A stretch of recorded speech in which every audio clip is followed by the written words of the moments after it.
നമസ്കാരം. ബിസിനസ് ഡയലോഗിലേക്ക് സ്വാഗതം.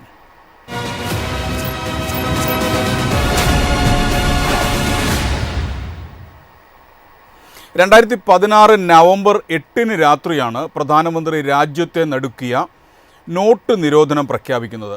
500 രൂപയുടെയും 1000 രൂപയുടെയും നോട്ടുകൾ അസാധുവാക്കിയതോടെ രാജ്യത്തെ പണവിനിമയ സംവിധാനത്തിൽ വലിയ അലയൊലികളുണ്ടായി. കള്ളപ്പണത്തിനെതിരായ പോരാട്ടം, ഭീകരവാദ ഫണ്ടിങ്ങിൻ്റെ നിയന്ത്രണം, ഡിജിറ്റൽ ഇടപാടുകളുടെ പ്രോത്സാഹനം എന്നിവയെല്ലാമായിരുന്നു സർക്കാർ ഉദ്ദേശിച്ച ലക്ഷ്യങ്ങൾ. എന്നാൽ കള്ളപ്പണത്തെയും തീവ്രവാദ ഫണ്ടിങ്ങിനെയും ഇല്ലാതാക്കാൻ ലക്ഷ്യമിട്ട് നടത്തിയ ഈ സർജിക്കൽ സ്ട്രൈക്ക് 10ാം വർഷത്തിലേക്ക് കടക്കുമ്പോൾ അതിൻ്റെ ലക്ഷ്യം പൂർത്തീകരിച്ചോ? സാധാരണ ജനങ്ങൾ അനുഭവിച്ച കഷ്ടതകൾക്ക് നീതി ലഭിച്ചോ? സാമ്പത്തിക വളർച്ചയ്ക്ക് ഇത് തടസ്സമായോ? ഈ വിഷയമാണ് ഇന്ന് ബിസിനസ് ഡയലോഗ് ചർച്ച ചെയ്യുന്നത്.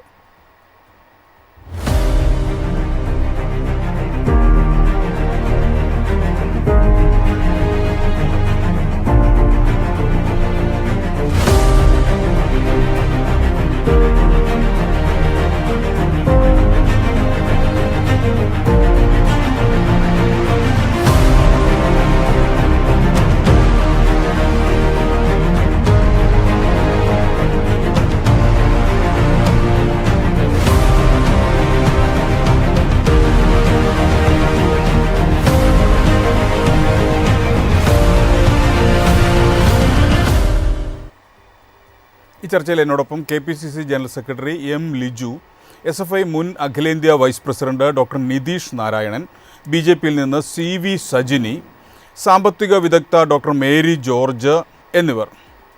ആദ്യം ശ്രീ നിതീഷ്, ഈ സാമ്പത്തിക മേഖലയെ അനൗപചാരിക സാമ്പത്തിക മേഖലയെ നോട്ട് നിരോധനം എങ്ങനെ ബാധിച്ചു എന്നാണ് ഇടതുപക്ഷം വിലയിരുത്തുന്നത്? നോട്ട് നിരോധനം സമ്പൂർണമായിട്ടും ഇന്ത്യയിലെ സാധാരണക്കാർക്ക് മുകളിൽ വലിയ ദുരിതത്തിന്റെ ഒരു പേമാരി പോലെ പെയ്തിറങ്ങിയ ഒന്നാണ് എന്നുള്ളത് രാജ്യത്തിലെ ജനങ്ങൾ ആകെ അനുഭവിച്ചിട്ടുള്ളൊരു കാര്യം ആണ്. അത് ഏറ്റവും ഭീകരമായിട്ട് ബാധിച്ചിട്ടുള്ളത് ഇന്ത്യയിലെ ഇൻഫോർമൽ സെക്ടറിനെയാണ്. കാരണം ഈ ക്യാഷ് ട്രാൻസാക്ഷൻ ഏറ്റവും കൂടുതൽ നടന്നുകൊണ്ടിരിക്കുന്ന മേഖലയിൽ ഒന്ന്, ഈ ലിക്വിഡ് ക്യാഷ് ട്രാൻസാക്ഷൻ ഏറ്റവും കൂടുതൽ നടന്നുകൊണ്ടിരിക്കുന്ന മേഖലകളിൽ ഒന്ന് കാർഷിക മേഖലയാണ്, ചെറുകിട കാർഷിക മേഖലയാണ്. അതുപോലെ തന്നെ small and middle scale enterprises മേഖലകളിൽ ആണ്. ചെറുകിട മധ്യ സംരംഭങ്ങളുടെ ഭാഗമായിട്ടും ഒക്കെ ആണ്. ആ മേഖലയിൽ വലിയ തരത്തിലുള്ള പ്രതിസന്ധിയാണ് ഉണ്ടായിട്ടുള്ളത് എന്നും ഇന്നും ഇന്ത്യക്ക് അത് ആ ആഘാതത്തിൽ നിന്ന് കരകയറാൻ വേണ്ടി പറ്റിയിട്ടില്ല എന്നുള്ളതും ഇന്ത്യയിലെ ഏറ്റവും ഒടുവിലത്തെ കണക്കുകൾ ഉൾപ്പെടെ സൂചിപ്പിക്കുന്നതും ഉണ്ട്. അതിൽ നിന്ന് കരകയറാൻ വേണ്ടിയിട്ട് സാധിച്ചിട്ടില്ല. മാത്രമല്ല, ഈ നോട്ട് നിരോധനത്തിന്റെ ഭാഗമായിട്ട് ഇന്ത്യയിലെ ഏതെങ്കിലും തരത്തിൽ കോർപ്പറേറ്റുകൾക്കോ അല്ലെങ്കിൽ ഇന്ത്യയിലെ വൻകിട ബിസിനസ്സുകാർക്കോ എന്തെങ്കിലും ആഘാതം സംഭവിച്ചതിന്റെ ഒരു തെളിവും നമ്മുടെ മുന്നിൽ ഇല്ല എന്ന് മാത്രമല്ല, ഇന്ത്യയിലെ കോർപ്പറേറ്റ് വൽക്കരണം വലിയ തോതിൽ വർദ്ധിക്കുകയും ചെയ്തിട്ടുണ്ട്. ഏറ്റവും ഒടുവിലെ ഫോബ്സിന്റെ ഒക്കെ കണക്കുകൾ സൂചിപ്പിക്കുന്ന ഇന്ത്യയിലെ ബില്യണേഴ്സിന്റെ ആസ്തി വലിയ തോതിൽ വർദ്ധിച്ചുകൊണ്ടിരിക്കുന്നു എന്നുള്ളതാണ്. അതേസമയം തന്നെ ഇന്ത്യയിലെ ബോട്ടം 50%, ഇന്ത്യയിൽ താഴേക്കിടയിലുള്ള 50% ജനങ്ങളുടെ സ്വത്ത് ഇടിവ് ഓരോ വർഷവും ഇടിവ് സംഭവിച്ചു കൊണ്ടിരിക്കുന്നു എന്നുള്ളതാണ്. എന്ന് വെച്ചാൽ 10 വർഷത്തിനിടയിൽ ഇന്ത്യയിലെ സാമ്പത്തിക വ്യവസ്ഥയുടെ നിലനിൽക്കുന്ന അസമത്വത്തിന്റെ തോത് കൂടുതൽ വലുതായിട്ട് വർദ്ധിക്കുകയാണ് ചെയ്തത്. അതിനെ കുറക്കാനുള്ള ഒരു ഇടപെടലും ഉണ്ടായിട്ടില്ല. ഒരു തരത്തിലും ഇത് സഹായിച്ചിട്ടുമില്ല. മാത്രവുമല്ല, നൂറുകണക്കിന് മനുഷ്യർ പലതരത്തിൽ ഡിമോണിറ്റൈസേഷന്റെ ഭാഗമായിട്ട് കൊല്ലപ്പെടുന്നത് നമ്മൾ കണ്ടിട്ടുണ്ട്. ഒരർത്ഥത്തിൽ ഭരണകൂടത്തിന്റെ തെറ്റായ നയങ്ങൾക്ക് ഇരകളായിട്ട് രക്തസാക്ഷികളാകേണ്ടി വന്നിട്ടുള്ള മനുഷ്യരാണ്. അവരുടെ ജീവിതം തന്നെ തകർന്നു പോകുന്നത് നമ്മൾ കണ്ടു. പല ആളുകൾക്ക് അവരുടെ കാർഷിക വിഭവങ്ങൾ വിൽക്കുവാൻ വേണ്ടി പറ്റിയിട്ടില്ല. പലതും കെട്ടിക്കിടന്ന് നശിക്കാം. കാരണം ഇത് സംഭരിച്ചു വെക്കാൻ വേണ്ടിയിട്ടുള്ള ശേഷിയില്ലാതായിട്ട് മാറുന്നു. പല ആളുകൾക്കും വാങ്ങുവാൻ വേണ്ടി ശേഷിയില്ലാതായി മാറി. പല ആളുകളുടെ കല്യാണം മുടങ്ങി. പല വിദ്യാർത്ഥികൾക്ക് ഫീസ് അടക്കാൻ വേണ്ടി പറ്റാത്ത സാഹചര്യം ഉണ്ടായി. ഇങ്ങനെ സാധാരണക്കാരന്റെ ജീവിതത്തെ ആകെ ഒരു ദുരിതം പോലെ ബാധിച്ച, വർഷങ്ങളോളം നീണ്ടു നിന്ന ഒരു ദുരിതമായിട്ട് ഇന്നും കരകയറാത്ത ഒന്നായിട്ട് അത് മാറുകയാണ് ചെയ്തത്. രണ്ട്, അതിന്റെ ഭാഗമായി പ്രഖ്യാപിച്ച ഒരു ലക്ഷ്യവും നേടിയെടുക്കാൻ വേണ്ടി പറ്റിയിട്ടില്ല എന്നുള്ളതാണ് മറ്റൊരു ദുരന്തം. വ്യക്തമാണ്. ഇതാണ് താങ്കളുടെ പ്രാഥമികമായ വിലയിരുത്തൽ. ഡോക്ടർ മേരി ജോർജ്, നോട്ട് നിരോധനത്തിൻ്റെ പ്രഖ്യാപിത ലക്ഷ്യം പൂർണ്ണമായി വിജയിച്ചോ? എന്താണ് ഈ വിഷയത്തിലുള്ള താങ്കളുടെ ഒരു വിലയിരുത്തൽ? മുൻപ് മിസ്റ്റർ നിതീഷ് നാരായൺ പറഞ്ഞതുപോലെ തന്നെ അദ്ദേഹത്തിന് അതിന്റെ ലക്ഷ്യങ്ങൾ ഒന്നും തന്നെ നേടിയെടുക്കാൻ കഴിഞ്ഞില്ല എന്ന് മാത്രമല്ല 86.4% കറൻസിയാണ് ഒറ്റ രാത്രി കൊണ്ട് പിൻവലിക്കുന്നത്.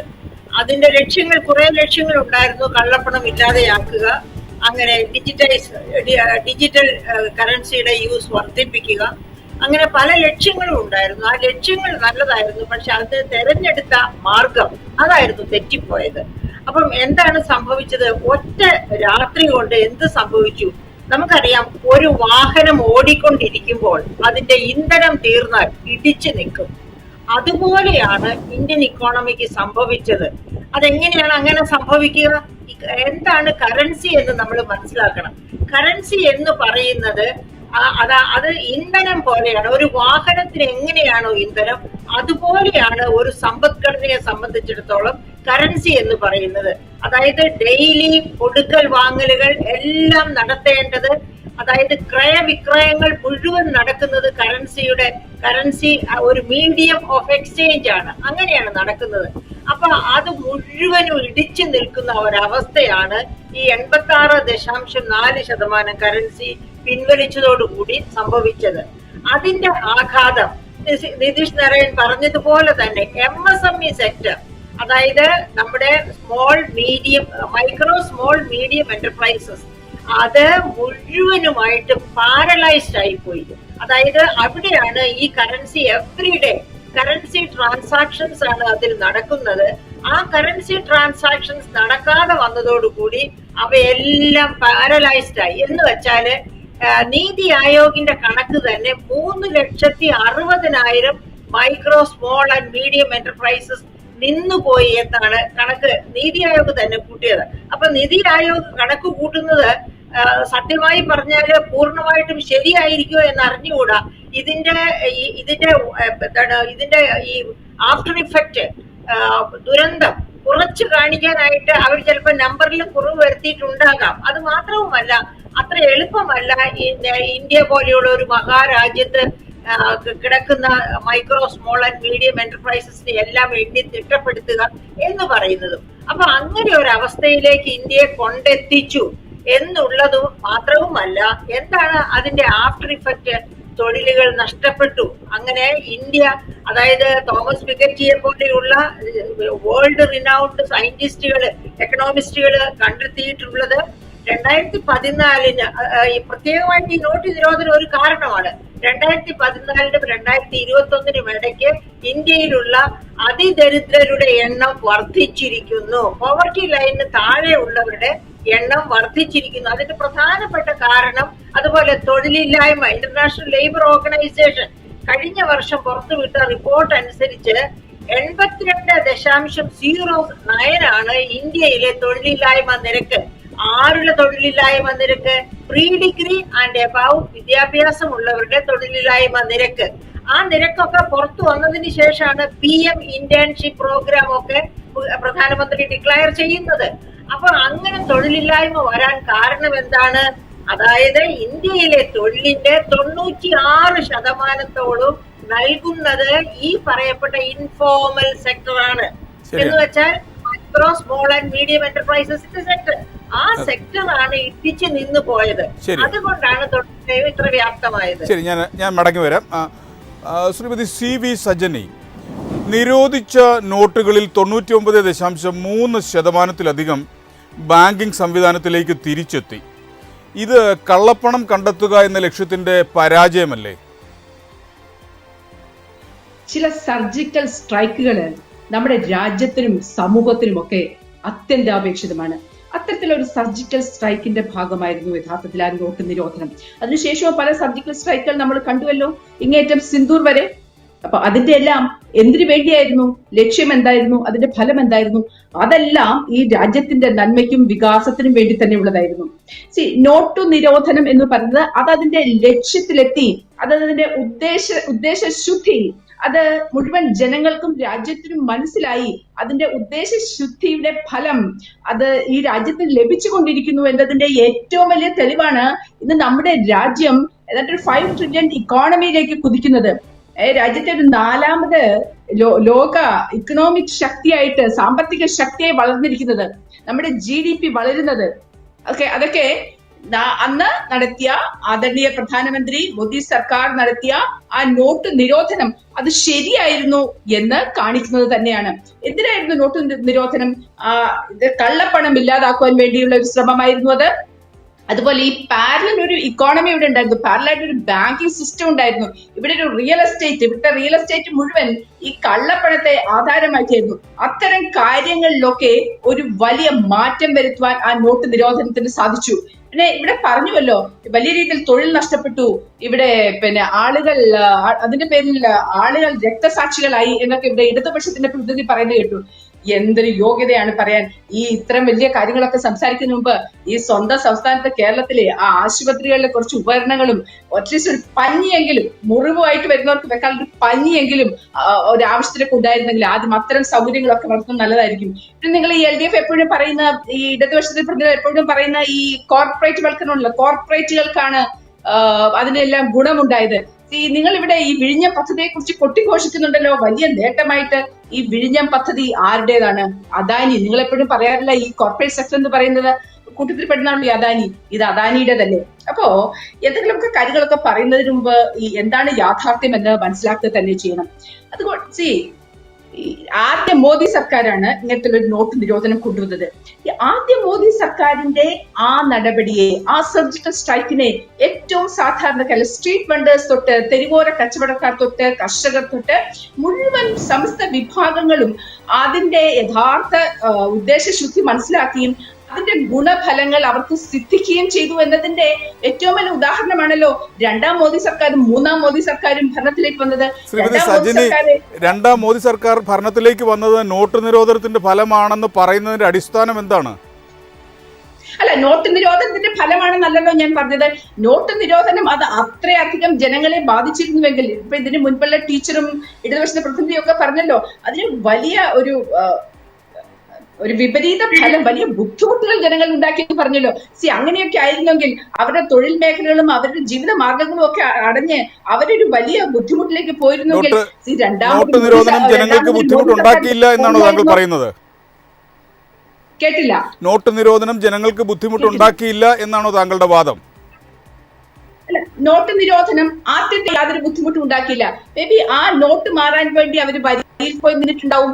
അത്തരത്തിലുള്ള കുറച്ച് കാര്യങ്ങൾ ബുദ്ധിമുട്ടുണ്ടാക്കണം. പക്ഷേ അതിന്റെ ഫലമായിട്ടുണ്ടായത് എന്താണ്? അതിന്റെ ഫലമായിട്ട് വലിയൊരു വിപ്ലവമാണ് ഉണ്ടായത്. ഇവിടെ ഒരു ഡിജിറ്റൽ ട്രാൻസാക്ഷന്റെ കാര്യത്തിൽ വലിയ വിപ്ലവമാണ് ഉണ്ടായത്. ആ ഡിജിറ്റൽ ട്രാൻസാക്ഷനിലൂടെ ഈ സാമ്പത്തിക രംഗത്ത് വലിയൊരു ക്ലെൻസിങ്, വലിയൊരു ശുദ്ധീകരണമാണ് നടക്കുന്നത്. ഇന്ന് ഈ ഡിജിറ്റൽ ട്രാൻസാക്ഷൻ നടത്താത്ത ആരാണുള്ളത്?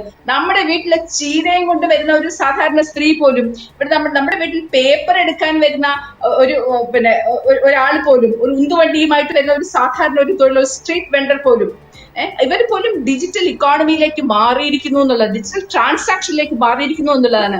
എന്തുകൊണ്ടാണ് ഒരു ഡിജിറ്റൽ ട്രാൻസ്ഫോർമേഷൻ സംഭവിച്ചിട്ടുണ്ട്? താങ്കളിലേക്ക് മടങ്ങി വരാം. ഡോക്ടർ നിതീഷ് നാരായണൻ, ഒരു ഡിജിറ്റൽ ട്രാൻസ്ഫോർമേഷൻ എന്ന വലിയ ലക്ഷ്യത്തിന് മുമ്പിൽ സാധാരണക്കാരന് ഒരു അല്പം ബുദ്ധിമുട്ട് അനുഭവിക്കുന്നതുകൊണ്ട് കുഴപ്പമില്ല എന്നതാണ് വാദം. ഞാൻ കേട്ടു, പല വാദങ്ങളും അക്കൂട്ടത്തിൽ കേട്ടു. ആദ്യം ഈ ഡിജിറ്റൽ ഇക്കോണമിയുമായിട്ട് ബന്ധപ്പെട്ട് പറഞ്ഞ കാര്യം, ഡിജിറ്റൽ ഇക്കോണമിയിലേക്ക് ഒരു സൊസൈറ്റിയെ മാറ്റുക എന്നുള്ളതാണ് ലക്ഷ്യമെങ്കിൽ എന്തിനാണ് ഇടുത്തി പോലെ ഒരു രാത്രി ജനങ്ങൾക്ക് മുകളിൽ ഇങ്ങനെയൊരു ദുരിതം സമ്മാനിച്ചുകൊണ്ടിട്ട് അടിച്ചേൽപ്പിച്ചുകൊണ്ട് ഇത് നടപ്പിലാക്കുന്നത് എന്നുള്ളതാണ് ഒന്നാമത്തെ ചോദ്യം. അത് ഘട്ടം ഘട്ടമായിട്ട് നടപ്പിലാക്കാൻ വേണ്ടി പറ്റുമായിരുന്നു. അതായിരുന്നില്ല വാദം. അതേ ആയിരുന്നില്ല വാദം എന്നുള്ളതാണ്. അതുകൊണ്ട് ജനങ്ങൾക്ക് പ്രത്യേകിച്ച് ഗുണമൊന്നും ഉണ്ടായിട്ടില്ല. ശരിയാണ്, ഡിജിറ്റൽ പേയ്മെന്റ് ഉപയോഗിക്കുന്ന ആളുകളുടെ എണ്ണം ഇന്ത്യയിൽ കൂടിയിട്ടുണ്ട്. അത് ഘട്ടം ഘട്ടമായി ഒരു പ്രയാസവും ജനങ്ങൾക്ക് നൽകാതെ, ഈ നേരത്തെ സൂചിപ്പിച്ചിട്ടുള്ളതുപോലെ ചെറുകിട ഈ പറയുന്ന ചെറിയ സ്കെയിൽ ഇൻഫോർമൽ സെക്ടർ തൊഴിലിനെ ബാധിക്കാതെ വളരെ നന്നായിട്ട് നടപ്പിലാക്കാൻ വേണ്ടിയിട്ട് പറ്റുമായിരുന്നു. അതായിരുന്നു ലക്ഷ്യമെങ്കിൽ ഡിജിറ്റൽ ഇക്കോണമിയിലേക്ക് മാറാൻ ഉള്ള ആ പ്രവർത്തനം പരിപൂർണമായും പരാജയമാണെന്നും പല ആളുകളുടെ ജീവൻ കുരുതി കൊടുത്തിട്ടാണത് ചെയ്തിട്ടുള്ളത് എന്നും പറയേണ്ടതായിട്ട് വരും. മറ്റൊന്ന് സർജിക്കൽ സ്ട്രൈക്ക് എന്ന് പറഞ്ഞാണ് അവർ പറഞ്ഞത്. സർജിക്കൽ സ്ട്രൈക്ക് നടക്കുമ്പോൾ ചില ആളുകൾക്ക് ദുരിതമുണ്ടാകും എന്നുള്ളതാണ് പറഞ്ഞിട്ടുള്ളത്. ചില ആളുകൾക്ക് എന്നല്ല പറയേണ്ടത്, സാധാരണക്കാരായിട്ടുള്ള മനുഷ്യർക്ക് എന്നാണ്. അതായത് നിങ്ങൾ നിക്ഷിപ്ത താല്പര്യത്തിന് വേണ്ടിയിട്ട് നടത്തുന്ന ഏത് സർജിക്കൽ സ്ട്രൈക്ക് കൊണ്ട് എന്ത് നേട്ടമാണ് നിങ്ങൾക്ക് ഉണ്ടാക്കാൻ വേണ്ടി പറ്റിയിട്ടുള്ളത് എന്നുള്ളതിലെ ചോദ്യം. നോട്ട് നിരോധനം നടത്തുമ്പോൾ എന്താണ് പറഞ്ഞത്? കള്ളപ്പണം അവസാനിപ്പിക്കുന്നുവെന്ന്, തീവ്രവാദ പ്രവർത്തനം അവസാനിപ്പിക്കുന്നുവെന്ന്. അതിനുശേഷം ഇന്ത്യയിൽ എവിടെയെല്ലാം, പുൽവാമയില് അല്ലെ, എവിടെയെല്ലാം സിന്ദൂർ, എവിടെയെല്ലാം ആണ് ഈ അറ്റാക്ക്, ഏറ്റവും ഒടുവിൽ ഡൽഹിയിൽ എന്ത് കള്ളപ്പണാണ്, ഏത് തീവ്രവാദ പ്രവർത്തനമാണ് അവസാനിപ്പിക്കാൻ വേണ്ടിയിട്ട് പറ്റിയിട്ടുള്ളത്? അപ്പോ വീണ്ടും വിഷയം മാറ്റുമുതലാണ്. മറ്റൊന്ന്, ഒരു കാര്യം കൂടി പറയാം. ഈ നോട്ട് എന്ന് പറയുന്ന സാധനം ഉണ്ടല്ലോ, അത് നിങ്ങൾക്ക് ഇങ്ങനെ ഏതെങ്കിലും ഭരണകൂടത്തിന് അവരുടെ ഇഷ്ടം പോലെ കൈകാര്യം ചെയ്യാൻ വേണ്ടി പറ്റുന്ന ഒന്നൊന്നുമല്ല. നോട്ടിലൊരു ഉറപ്പ്. എങ്ങനെയാ നോട്ടിന് വിലയുണ്ടാകുന്നത്? ഒരു കടലാസ് കഷ്ണമല്ലാതായിട്ട് അത് മാറുന്ന അതൊരു ഉറപ്പാ. എന്തുറപ്പാ അത്? അത് ഭരണകൂടം നൽകുന്ന ഒരു ഉറപ്പ്. അതാണ് നോട്ടിൽ എഴുതിയിട്ടുള്ളത്. I promise to pay the bearer the sum amount of this much rupees എന്ന് പറഞ്ഞു കഴിഞ്ഞാൽ ഇന്ത്യയുടെ റിസർവ് ബാങ്കിന്റെ ഗവർണർ ഒപ്പിട്ട് കൊടുക്കുമ്പോഴാണ് ഒരു നോട്ടിന് വിലയുണ്ടാകുന്നത്. നിങ്ങളുടെ അധ്വാനത്തിന് വില നൽകുന്നുവെന്ന് ഒരു ഭരണകൂടം നൽകുന്ന ഒരു ഉറപ്പാണത്. ആ ഉറപ്പിനെയാണ് ജനങ്ങളെ വഞ്ചിച്ചുകൊണ്ട് നിരോധിച്ചത്, റദ്ദാക്കി കളഞ്ഞത് ഈ ഭ്രാന്തൻ തീരുമാനത്തിന്റെ ഭാഗമായിട്ട്. എത്ര ആളുകളാണ് ദുരിതം അതിന്റെ ഭാഗമായിട്ട് അനുഭവിച്ചിട്ടുള്ളത് എന്നുള്ള കാര്യങ്ങൾ നമ്മൾ കണ്ടിട്ടില്ലേ? അതുകൊണ്ട് ജനങ്ങളുടെ തൊഴിലെടുക്കാനുള്ള അവകാശത്തിന്, സ്വത്ത് കൈവശം വെക്കാനുള്ള അവകാശത്തിന്, ഇന്ത്യൻ ഭരണഘടന നൽകുന്ന അവകാശത്തിന്റെ മുകളിലുള്ള ആക്രമണമായിരുന്നു ഇപ്പോ നടന്നിട്ടുണ്ടായിട്ടുള്ളത്. ഇന്ന് വെച്ച് കഴിഞ്ഞാൽ ഭരണഘടനക്കെതിരായിട്ടുള്ള നീക്കാണ് ഇന്ത്യയിൽ നടന്നിട്ടുണ്ടായിട്ടുള്ളത്. ഒന്നും തടയാൻ വേണ്ടിയിട്ട് പറ്റില്ല. ഇന്ത്യയിൽ കള്ളപ്പണം തടയാൻ വേണ്ടിയിട്ട് പറ്റിയോ? ഏത് കള്ളപ്പണം? ഈ കള്ളപ്പണം ലിക്വിഡ് ക്യാഷ് ആയിട്ടാണ് ആളുകൾ കൈവിൽ വെച്ചിരിക്കുന്നതെന്നാണോ ഈ ആളുകൾ കരുതിയിരിക്കുന്നത്? കള്ളപ്പണം ഫ്ലോയിങ് ആണ്, പലതരത്തിൽ ഫ്ലോ ചെയ്തുകൊണ്ടിരിക്കുകയാണ്. എങ്ങനെയൊക്കെയാണ്? എവിടെയാ കള്ളപ്പണത്തിന്റെ സോഴ്സ് ഉള്ളത്? കള്ളപ്പണം റിയൽ എസ്റ്റേറ്റിലാണുള്ളത്. കള്ളപ്പണം പല പ്രോപ്പർട്ടീസ് ആയിട്ടാണ് ചെയ്തുകൊണ്ട്, അല്ലാതെ കള്ളപ്പണം ആളുകൾ ഈ നോട്ട് അട്ടിയാക്കി വെച്ചിട്ട് ഈ കട്ടിലിന്റെ അടിയിൽ സൂക്ഷിക്കുന്ന പരിപാടി അല്ല കള്ളപ്പണം എന്ന് പറയുന്നത്. ദയവ് ചെയ്ത് ഇതിന്റെ അടിസ്ഥാനപരമായ കാര്യങ്ങളെങ്കിലും മനസ്സിലാക്കുക. അത് തകർക്കാൻ വേണ്ടിയിട്ട് സാധാരണ ജനങ്ങളുടെ സാമ്പത്തിക ക്രയവിക്രയത്തിന് മുകളിലേക്ക് ഈ ദുരിതം അടിച്ചേൽപ്പിക്കുകയല്ല വേണ്ട. ഇതൊരു അടിസ്ഥാനപരമായി സാമ്പത്തിക ശാസ്ത്രം അറിയുന്നവർക്ക്, നിങ്ങൾ സാമ്പത്തിക ശാസ്ത്രം വിശദമായി പഠിക്കൊന്നും വേണ്ട, ടീച്ചർ ഇവിടെ ഇരിക്കുന്നുണ്ട്, വിശദമായി പഠിക്കൊന്നും വേണ്ട, സാമാന്യ ധാരണയുണ്ടായാൽ മനസ്സിലാക്കാൻ വേണ്ടി പറ്റുന്ന കാര്യമാണ്. ഒറ്റ ലക്ഷ്യം ഉണ്ടായിരുന്നുള്ളൂ, നുണ പ്രചരിപ്പിക്കുക. അതാണ് ഇവിടെ നടത്തിയിട്ടുള്ളത്. നിതീഷ്, എങ്കിൽ പോലും ഒരു ഡിജിറ്റൽ ട്രാൻസ്ഫോർമേഷൻ സംഭവിച്ചു എന്നുള്ളത് ഒരു യാഥാർത്ഥ്യം തന്നെയാണല്ലോ. ഒരു സൊസൈറ്റി ഡിജിറ്റൽ ട്രാൻസ്ഫോർമേഷനിലേക്ക് പോകുന്നു എന്നുള്ളത് മോശം കാര്യമൊന്നുമല്ല. അത് നല്ലത് തന്നെയാണ്. പോവുകയും ആളുകൾക്ക് ചെയ്യാം. ആ മാറ്റം ലോകത്ത് എല്ലായിടത്തും നടന്നുകൊണ്ടേയിരിക്കുന്നുണ്ട് എന്നുള്ളതാണ് ഞാൻ പറഞ്ഞത്. അത് നടന്നുകൊണ്ടേയിരിക്കുന്നുണ്ട്. ദുരിതമില്ലാതെ നടത്താമായിരുന്നു. ദുരിതമില്ലാതെ ജനങ്ങൾക്ക് ഈ ആഘാതം സമ്മാനിക്കാതെ തന്നെ ഇത് നടത്താൻ വേണ്ടി പറ്റുമായിരുന്നു എന്നാണ് ഞാൻ പറഞ്ഞത്. പക്ഷേ ഈ നോട്ട് നിരോധനം വന്നതോടുകൂടി ആ പ്രോസസ്സ് കുറച്ചുകൂടെ വേഗത്തിലാവുകയല്ലേ ചെയ്തത്? നമുക്ക് അങ്ങനെ പറയാൻ വേണ്ടിയിട്ട് പറ്റും തോന്നില്ല. സ്വാഭാവികമായിട്ടും കഴിഞ്ഞ 5 വർഷത്തിനിടയിൽ ഡിജിറ്റൽ ഇക്കോണമി ഉപയോഗിക്കുന്ന ആളുകളുടെ എണ്ണം വർദ്ധിച്ചിട്ടുണ്ട് എന്നുള്ള കാര്യം സത്യം തന്നെയാണ്. പക്ഷെ ഇപ്പോഴും ഇന്ത്യയിൽ ബാങ്ക് അക്കൗണ്ട് ഇല്ലാത്ത എത്ര ശതമാനം ആളുകളുണ്ട്? ഇന്ത്യയിലെ ബഹുഭൂരിപക്ഷം ശതമാനത്തിനും ബാങ്ക് അക്കൗണ്ട് ഇല്ല. ഇന്ത്യയിലെ ബഹുഭൂരിപക്ഷം ശതമാനത്തിന്റെ കയ്യിലും ഈ സ്മാർട്ട് ഫോൺ ഉൾപ്പെടെയുള്ള സംവിധാനങ്ങൾ ഉപയോഗിക്കാൻ വേണ്ടിയിട്ട് ഇല്ല. നമ്മൾ കാണുന്ന നഗരമേഖലകളിലും ചെറുകിട കച്ചവടക്കാരുടെ അടുത്തെല്ലാം ഒരുപക്ഷെ ഇത് വന്നിട്ടുണ്ടാവും. ഈ സമ്മർദ്ദത്തിന്റെ ഭാഗമായിട്ട് മറ്റൊരു വഴിയുമില്ലാതെ ഒക്കെ ചെയ്യേണ്ടതായിട്ട് വന്നിട്ടുണ്ടാകും. ഘട്ടം ഘട്ടമായി എല്ലാ ആളുകളും എത്തുന്നത് നല്ലത് തന്നെയാണ്. പക്ഷെ 2-3 കാര്യം. എന്താണ് ഡിജിറ്റൽ സാക്ഷരത? ഇന്ത്യക്ക് ഇന്ന് ഡിജിറ്റൽ സാക്ഷരത കൈവരിക്കാൻ വേണ്ടി പറ്റാത്ത രാജ്യമാണ് ഇന്ത്യ. ഡിജിറ്റൽ സാക്ഷരത ഇല്ലാത്ത നാട്ടിലാണ് നിങ്ങൾ ഡിജിറ്റൽ ഇക്കോണമിയെ കുറിച്ചിട്ട് പറയുന്നത്. എത്ര ശതമാനം ആളുകളെ ഉൾക്കൊള്ളാൻ വേണ്ടി പറ്റുന്നുള്ള യഥാർത്ഥമായ കണക്ക് ഏതെങ്കിലും തരത്തിലുണ്ടോ നമ്മുടെ കയ്യിൽ? ഇല്ലിറ്ററസി ഇന്നും മറികടക്കാത്ത രാജ്യമാണ് ഇന്ത്യ. ഇലക്ട്രിസിറ്റി എല്ലാ ഗ്രാമത്തിലും എത്താത്ത രാജ്യമാണ് ഇന്ത്യ. ഒരു സ്മാർട്ട് ഫോൺ വാങ്ങാൻ ശേഷിയില്ലാത്ത വലിയ ശതമാനം ജനങ്ങൾ ജീവിക്കുന്ന നാടാണ് ഇന്ത്യ. അവിടെയാണ് നിങ്ങൾ ഡിജിറ്റൽ എക്കോണമിയെ കുറിച്ചിട്ട് പറയുന്നത്. ശരിയാണ്, ഡിജിറ്റൽ എക്കോണമിയുടെ തോത് വർദ്ധിച്ചിട്ടുണ്ട്. പക്ഷെ അത് വിജയകരമാകണമെങ്കിൽ 2 ഘട്ടമുണ്ട്. ഒന്ന്, സമൂഹത്തിൽ മൊത്തത്തിൽ സംഭവിക്കേണ്ട പലതരത്തിലുള്ള മാറ്റങ്ങളുണ്ട്. 2, അത് ഘട്ടം ഘട്ടമായി നടത്തി ജനങ്ങൾക്ക് ദുരിതമില്ലാതെ അത് ഏൽപ്പിക്കുകയും ചെയ്യേണ്ടതുണ്ട്. അല്ലാതെ നടത്തുന്നത് പലതും നാടകമാണ്. അതിൽ നമുക്ക് വലിയ തരത്തിൽ ആഘോഷിക്കാനൊന്നുമില്ല എന്നുള്ളതാണ് എനിക്ക് തോന്നുന്നത്. ശരി, ഞാൻ വ്യക്തമാണ്. താങ്കളിലേക്ക് മടങ്ങി വരാം. ഡോക്ടർ മേരി ജോർജ്, അനൗപചാരിക സമ്പദ് വ്യവസ്ഥയിൽ നിന്നും ഔപചാരിക സമ്പദ് വ്യവസ്ഥയിലേക്ക് മാറിയത് GDP-യുടെ വളർച്ചയെ ദീർഘകാല അടിസ്ഥാനത്തിൽ എങ്ങനെയാണ് സഹായിച്ചത്? GDP-യുടെ വളർച്ചയിൽ ശരാശരി 6 എന്ന രീതിയിലാണ് ഇതുവരെ തുടർന്നുകൊണ്ടിരിക്കുന്നത്. അത് പാൻഡമിക്കിന്റെ കാലത്ത് നെഗറ്റീവ് ഗ്രോത്തുമായിരുന്നു. പിന്നെ ഉണ്ടായിരുന്ന വർഷങ്ങളിൽ ഏറ്റക്കുറച്ചിലുണ്ട്. പക്ഷെ ആ ഏറ്റക്കുറച്ചിലിന്റെ എല്ലാം കൂടി ശരാശരി എടുക്കുമ്പോൾ 6% ഗ്രോത്ത് GDP-യിൽ ഉണ്ടായിട്ടുള്ളൂ. പിന്നെ അതായത് നമ്മൾ ഇൻഫോർമൽ ഇക്കോണമിയിൽ നിന്ന് ഫോർമൽ ഇക്കോണമിയിലേക്ക് മാറി എന്നുള്ളത് വെറും ഒരു തെറ്റിദ്ധാരണയാണ്. ഇൻഫോർമൽ ഇക്കോണമി തന്നെ തളർന്നു. അതിനെ പൊക്കിക്കൊണ്ടുവരാനുള്ള ഒരുപാട് നടപടികൾ 2016 ശേഷമുള്ള ഓരോ ബജറ്റിലും കൊണ്ടുവന്നുകൊണ്ടിരുന്നു. അങ്ങനെ പദ്ധതികൾ കൊണ്ടുവന്നുകൊണ്ടിരുന്നപ്പോഴാണ് പാൻഡമിക് വരുന്നത്. അപ്പൊ പാൻഡമിക് വന്നപ്പോഴത്തേക്ക് എല്ലാം വീണ്ടും തളർച്ചയിലായി. ഇനി അതിനുശേഷം ആ പാൻഡമിക്കിന്റെ സമയത്ത് GDP ഗ്രോത്ത് നെഗറ്റീവ് ആയിരുന്നു. പാൻഡമിക് ഒക്കെ കഴിഞ്ഞ് പതുക്കെ റേറ്റ് ഓഫ് ഗ്രോത്ത് GDP-യുടെ ഗ്രോത്ത് പതുക്കെ ഉയർന്നു വരാൻ തുടങ്ങി. അങ്ങനെ ഉയർന്നു വരാൻ തുടങ്ങിയപ്പോഴും ഇൻഫോർമൽ ഇക്കോണമിക്ക് നമ്മൾ ഇപ്പോഴും പ്രാധാന്യം കൊടുക്കുന്നു. കാരണം ഇൻഫോർമൽ ഇക്കോണമിയിൽ മാത്രമാണ് ഇപ്പോഴും ആവശ്യത്തിന് തൊഴിൽ സാധ്യതകൾ ഉരുത്തിരിഞ്ഞു വരിക.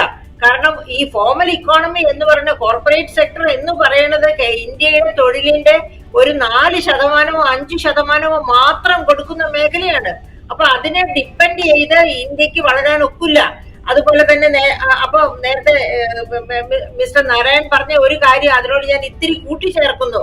അതായത് കറൻസിയിൽ നാം വിശ്വസിക്കുന്നു, പേപ്പർ കറൻസിയിൽ നമ്മൾ വിശ്വസിക്കുന്നത് ഗവൺമെന്റിന്റെ ഗ്യാരണ്ടി അതിലുണ്ട്, റിസർവ് ബാങ്ക് ഓഫ് ഇന്ത്യയുടെ സിഗ്നേച്ചർ ഉണ്ട് എന്ന് അദ്ദേഹം പറഞ്ഞു. അത് 100% ശരിയാണ്.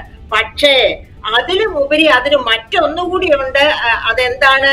നമ്മളുടെ എല്ലാ സെൻട്രൽ ബാങ്കുകളുടെയും കമ്മട്ടത്തില് പേപ്പർ കറൻസിയെ ബാക്ക് ചെയ്യാനായിട്ട് സ്വർണ്ണ കവറേജ് ഉണ്ട്, സ്വർണ്ണ ബാക്കിംഗ് ഉണ്ട്.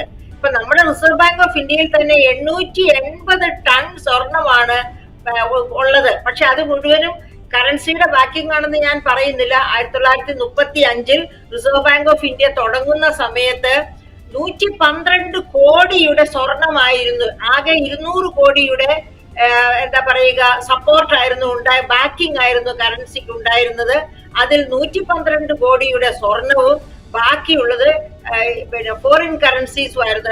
അതായത് പൗണ്ട് സ്റ്റേർലിംഗ്, അതുപോലെ ഡോളർ, അങ്ങനെയുള്ള കറൻസീസും ആയിരുന്നു. അപ്പൊ ഈ ബാക്കിംഗ് റിസർവ് ബാങ്ക് ഓഫ് ഇന്ത്യയുടെ ഗവർണറുടെ സിഗ്നേച്ചർ പോലെയോ അതിലുപരിയോ പ്രധാനമാണ് കറൻസിയുടെ വിശ്വാസ്യത നിലനിർത്താനായിട്ട് ഈ ബാക്കിംഗ്. അപ്പൊ നമ്മൾ ഡിമോണിറ്റൈസേഷൻ നടത്തിയപ്പോഴും ഈ ബാക്കിംഗ് ഒന്നും എടുത്തു കളഞ്ഞില്ല. അത് മാത്രവുമല്ല, അന്ന് എത്രയായിരുന്നു സജിനി? അന്നുണ്ടായിരുന്ന കറൻസി എത്ര ആയിരുന്നു? ജനങ്ങളുടെ കയ്യിൽ അന്നുണ്ടായിരുന്ന കറൻസി 17.97 ലക്ഷം കോടിയായിരുന്നു. ഇപ്പോഴോ? ഇപ്പൊ 37 എന്ന് വെച്ചാൽ അന്നുണ്ടായിരുന്ന ജനങ്ങളുടെ കയ്യിലുണ്ടായിരുന്ന ഇത് റിസർവ് ബാങ്ക് ഓഫ് ഇന്ത്യയുടെ വെബ്സൈറ്റിൽ നിന്ന് തന്നെ ഞാൻ എടുത്തതാണ്. 37.37 ലക്ഷം കോടിയാണ് ഇപ്പോൾ കറൻസി ഉള്ളത്, ജനങ്ങളുടെ കയ്യിലുള്ള കറൻസി. അതും നമ്മൾ മനസ്സിലാക്കേണ്ടതാണ്. ജനങ്ങളുടെ കയ്യിലുള്ള ഒരു സമൂഹത്തിലെ കറൻസിയുടെ ഒരു ഭാഗം ബാങ്കുകളിലായിരിക്കും ഡെപ്പോസിറ്റ്സ് ആയിട്ടും ഒക്കെ ഇരിക്കുക. പിന്നെ നമ്മൾ ക്രയവിക്രയത്തിന്, അനുദിന ക്രയവിക്രയത്തിന് ജനങ്ങൾ ഉപയോഗിച്ചുകൊണ്ടിരിക്കുന്ന പണമാണ് മണി വിത്ത് ദ പബ്ലിക് എന്ന് പറയുന്നത്. ആ പണമാണ് ഞാൻ പറഞ്ഞത് 37.37 ലക്ഷം കോടിയായിട്ട് ഉയർന്നിരിക്കുന്നു. 2016 അത് 17.97 ലക്ഷം കോടി മാത്രമായിരുന്നു. അപ്പൊ കറൻസിയുടെ തുക കുറയ്ക്കാൻ കഴിഞ്ഞില്ല. സജിനി പറഞ്ഞല്ലോ, ഭയങ്കരമായിട്ട് ഡിജിറ്റൽ ട്രാൻസാക്ഷൻ നടക്കുന്നു, ഡിജിറ്റൈസ് ചെയ്തു. നേരാണ്, കേരളത്തിൽ ഡിജിറ്റൈസേഷൻ ഒരുപാട് സംഭവിച്ചിട്ടുണ്ട്. പക്ഷെ മറ്റ് നോർത്ത് ഇന്ത്യൻ സംസ്ഥാനങ്ങളിൽ അങ്ങനെയല്ല. ഇപ്പോഴും റിസർവ് ബാങ്കിന്റെ ഇതനുസരിച്ച് തന്നെ 80% ഡീലിങ്സ് ഇപ്പോഴും ഡിജിറ്റൈസ്ഡ് ആയിട്ടല്ല നടക്കുന്നത്. പിന്നെ അതിനൊരു ആക്കം കൂട്ടി നമ്മുടെ ബഹുമാനപ്പെട്ട പ്രധാനമന്ത്രിയുടെ ജൻധൻ അക്കൗണ്ട്സ് കൊണ്ടുവന്നപ്പോൾ ആ അക്കൗണ്ട്, അതായത് നേരത്തെ മിസ്റ്റർ നാരായൺ പറഞ്ഞതുപോലെ ഇവിടെ നിരവധി കോടിക്കണക്കിന് പേർ ബാങ്ക് അക്കൗണ്ട് ഇല്ലാത്തവരുണ്ടായിരുന്നു. അപ്പൊ സ്ത്രീകൾക്ക് ജൻധൻ അക്കൗണ്ട് എന്ന് പറഞ്ഞ് അക്കൗണ്ട്സ് കൊണ്ടുവന്നു. ആ അക്കൗണ്ടുകളിലേക്കാണ് സ്ത്രീകൾക്ക് വേണ്ടി കിട്ടേണ്ട പല സൗജന്യങ്ങളും ഗവൺമെന്റ് ഇടുന്നത്. ആ തരത്തിലൊക്കെ അതായത് ഡിജിറ്റൈസേഷനെ അത് കുറച്ച് ഹെൽപ്പ് ചെയ്തിട്ടുണ്ട്. പക്ഷെ ഇപ്പോൾ നമ്മുടെ ഇക്കോണമി ക്യാഷ്ലെസ് ഇക്കോണമി ആയിട്ടില്ല, ആകാൻ പോകുന്നില്ല. അതാണ് ഞാൻ പറഞ്ഞത്, ജനങ്ങളുടെ കയ്യിലുള്ള പണമാണ് 37.37 ലക്ഷം കോടി എന്നുള്ളത്. ശരി, വ്യക്തമാണ്. ഞാൻ താങ്കളിലേക്ക് മടങ്ങി വരാം. ശ്രീമതി CV സജിനി, ഡോക്ടർ നിതീഷ് പറഞ്ഞതുപോലെ കള്ളപ്പണം ഇല്ലാതാക്കുന്നതിന് പകരം നോട്ട് നിരോധനം കള്ളപ്പണത്തെ റിയൽ എസ്റ്റേറ്റ്, സ്വർണം തുടങ്ങിയ മറ്റ് ആസ്തികളിലേക്ക് മാറ്റാൻ സഹായിക്കുകയല്ലേ ചെയ്തത്? അല്ലല്ലോ. ഈ കള്ളപ്പണത്തിന്റെ ഈ ഒരു ഒഴുക്കുണ്ടല്ലോ, പ്രത്യേകിച്ച് റിയൽ എസ്റ്റേറ്റ് മേഖലയിൽ ഉൾപ്പെടെ സ്വർണത്തിലൊക്കെ ഉൾപ്പെടെ ഉണ്ടായിരുന്ന ആ കള്ളപ്പണത്തിന്റെ ഒഴുക്കിനെ അത് വലിയ രീതിയിൽ അറസ്റ്റ് ചെയ്യാൻ, വലിയ രീതിയിൽ തടുക്കുവാൻ നമുക്ക് സാധിച്ചിട്ടുണ്ട്. ഇന്നിപ്പോ ആളുകള് സ്വർണത്തിൽ ഡിപ്പോസിറ്റ്, നമ്മുടെ എല്ലാ ഡിപ്പോസിറ്റുകളും നമ്മുടെ എല്ലാ ട്രാൻസാക്ഷനിലും ആധാർ എന്ന് പറയുന്ന നമ്മുടെ ഒരു നമ്പർ ഉണ്ടല്ലോ, ആ ഏകീകൃത നമ്പറുമായി കണക്ട് ചെയ്തിട്ടാണ്. ഇപ്പം ഈ ഡിജിറ്റൽ ട്രാൻസാക്ഷനിലേക്ക് കാര്യങ്ങളെല്ലാം വന്നപ്പോൾ എന്തുകൊണ്ടാണ് ഓരോ പാദത്തിലും ഈ GSTയുടെ കളക്ഷൻ അത് കൂടിക്കൊണ്ടിരിക്കുന്നത്? ഇപ്പൊ കഴിഞ്ഞ പാദത്തിലുണ്ടായ ഒരു കളക്ഷന്റെ ഗ്രോത്ത് എന്ന് പറയുന്നത് 4.6% വളർച്ചയാണ്. കമ്പയർഡ് ടു ഒക്ടോബർ 2024 അപേക്ഷിച്ച് ഇപ്പോൾ ഇപ്പൊ കഴിഞ്ഞ മാസത്തെ ഒരു കണക്ക് നോക്കിയാല് 4.6% GST കളക്ഷൻ കൂടിയിട്ടുണ്ട്. അതായത് 1,95,936 കോടി രൂപ ഒക്ടോബർ 2025 GST കളക്ഷൻ ആയിട്ട് വന്നിട്ടുണ്ട്. എന്തുകൊണ്ടാണ്? ഇതെല്ലാം ആളുകൾ ആ ട്രാൻസാക്ഷൻസ് എല്ലാം ഇങ്ങനെ അക്കൗണ്ട് ചെയ്യാൻ തുടങ്ങിയത് കൊണ്ടാണ് നമുക്ക് ഇത്തരത്തിലുള്ള ഒരു ഇക്കണോമിക് എംപവർമെന്റിലേക്ക് രാജ്യം എത്തുന്നത്. കുറെ കൂടി ഈ ട്രാൻസാക്ഷനിലെ കുറെ കൂടി ഒരു ട്രാൻസ്പെറൻസി വന്നിട്ടുണ്ട്, ഒരു ശുദ്ധി കലശം വന്നിട്ടുണ്ട്. ഇന്ന് റിയൽ എസ്റ്റേറ്റിലായാലും മറ്റേത് രംഗത്തായാലും കള്ളപ്പണം ഉപയോഗിക്കുമ്പോൾ ഇന്ന് ആളുകൾക്ക് ഒരു ഭയമുണ്ട്, ഏറ്റവും കൂടുതൽ ഒരു ഭയമെങ്കിലും ഉണ്ട്. ഇത് പിടിക്കപ്പെട്ടാൽ, ഈ കള്ളപ്പണം പിടിക്കപ്പെട്ടാൽ, ഇത് അക്കൗണ്ട് ചെയ്യാതെ ഇവിടെ വിനിമയം നടത്തിയാൽ, നാളെ ഇത് പിടിക്കപ്പെട്ടാൽ അകത്തു പോയാൽ പിന്നെ പുറത്തേക്ക് വരില്ല എന്ന ഒരു ഭയം കൂടി യഥാർത്ഥത്തില് ഇന്ന് ഈ ജനങ്ങൾക്ക് മുഴുവനുണ്ട്. പിന്നെ ഈ ജൻധൻ അക്കൗണ്ട്, ഇങ്ങനെ ഒരു നോട്ട് നിരോധനം വന്നപ്പോൾ അത് വളരെ ഭാവാത്മകമായിരുന്നു. അത് മറ്റു പലതുമായി ലിങ്ക് ചെയ്തിട്ട് തന്നെയായിരുന്നു. ഈ ജൻധൻ അക്കൗണ്ട് എന്ന് പറയുന്നത് ആദ്യം മോദി സർക്കാർ വന്നപ്പോൾ തന്നെ അതാണല്ലോ നടപ്പിലാക്കിയത്. എല്ലാവർക്കും ഗ്രാമപ്രദേശങ്ങളിലെ സാധാരണക്കാരായ സ്ത്രീകൾക്ക്, കർഷകർക്ക്, സ്ട്രീറ്റ് വെൻഡേഴ്സിനെ ഉൾപ്പെടെ ഏറ്റവും അസംഘടിത മേഖലയിലൊക്കെ ഉൾപ്പെടെയുള്ള തൊഴിലാളികൾ ഉൾപ്പെടെ അവരെല്ലാം അക്കൗണ്ട് തുറക്കുക, ജൻധൻ അക്കൗണ്ട് തുറക്കുക എന്നുള്ളതായിരുന്നു. ആ ജൻധൻ അക്കൗണ്ടിലൂടെ ഇന്ന് ട്രാൻസാക്ഷൻസ് എല്ലാം നടക്കുന്നത് 1985 അന്നത്തെ പ്രധാനമന്ത്രിയായിട്ട് രാജീവ് ഗാന്ധി തന്നെ പറഞ്ഞല്ലോ, ആ 1 രൂപ ഇങ്ങോട്ട് അയച്ചാല് 15 പൈസ മാത്രമാണ് ബെനിഫിഷ്യറിക്ക് കിട്ടുന്നതെന്ന്. ആ ഒരു ഘട്ടമെല്ലാം മാറിയല്ലോ. ഈ ജൻധൻ അക്കൗണ്ട്, ഈ ഡിജിറ്റലൈസേഷന്റെ ഒരു ഗുണം എന്ന് പറയുന്നത്, അല്ലെങ്കിൽ ഈ ജൻധൻ അക്കൗണ്ടിന്റെ ഗുണം എന്നൊക്കെ പറയുന്നത് നമ്മൾ ഏറ്റവും കൂടുതൽ നമ്മൾ അറിഞ്ഞത് പാൻഡമിക്കിന്റെ കാലത്താണ്, കോവിഡ് കാലത്താണ്. അന്നാണല്ലോ ഈ ബെനിഫിഷ്യറീസിനെല്ലാം സ്ത്രീകൾക്ക് ഉൾപ്പെടെ 500 രൂപ വെച്ച് കിട്ടിയതും ഈ കർഷകർക്കെല്ലാം പണം കിട്ടിയതും. അങ്ങനെ ആ ഡിജിറ്റൽ ട്രാൻസാക്ഷൻ എന്ന വിപ്ലവാത്മകമായ കാൽവയ്പിന്റെ ആ ഗുണഫലം അതെന്ന് ഏറ്റവും അടുത്തറിഞ്ഞത് ഒരു കാലഘട്ടമായിട്ട് യഥാർത്ഥത്തിൽ കോവിഡ് കാലം എന്ന് പറയുന്നത്. അതുകൊണ്ട് ഈ നോട്ട് നിരോധനം അത് മറ്റു പലതിന്റെയും വിപ്ലവാത്മകമായ മറ്റു പലതിലേക്കുമുള്ള കാൽവയ്പായിരുന്നു. മറ്റു പല വികാസത്തിന്റെയും ഒരു നാരായ വേരായിരുന്നു എന്ന് പറയാം. ഈ കള്ളനോട്ടിന്റെ ഈ ഒരു ഫ്ലോ ഉണ്ടല്ലോ, ആ ഒരു വലിയ ഒഴുക്കിനെ തടയാൻ സാധിച്ചിട്ടുണ്ട്, ഭീകരവാദത്തെ തടയാൻ സാധിച്ചിട്ട് തന്നെയുണ്ട്. അതുകൊണ്ട് തന്നെയാണല്ലോ കഴിഞ്ഞ പ്രാവശ്യം ജമ്മു കാശ്മീരിൽ ഇത്ര സമാധാനമായി തിരഞ്ഞെടുപ്പ് നടക്കാൻ സാധിച്ചുവെങ്കിൽ ഈ കള്ളനോട്ടിന്റെയും ഈ കള്ളപ്പണത്തിന്റെയും ഒക്കെ ഒഴുക്കിനെ നമുക്ക് വലിയ പരിധി വരെ തടയാൻ സാധിച്ചു എന്നുള്ളത് തന്നെയാണ് ഒരു ഏറ്റവും വലിയ ഉദാഹരണം. പിന്നെ ഇവിടെ പ്രസിഡന്റ് ഡൽഹിയിൽ ഉൾപ്പെടെയുള്ള കാര്യങ്ങളൊക്കെ പറഞ്ഞു. ഭീകരവാദം ലോകം മുഴുവനുണ്ട്. ആ ഭീകരവാദത്തെ ഏറ്റവും ശക്തമായി എതിർക്കുന്ന ഒരു രാഷ്ട്രമാണ് ഇന്ത്യ.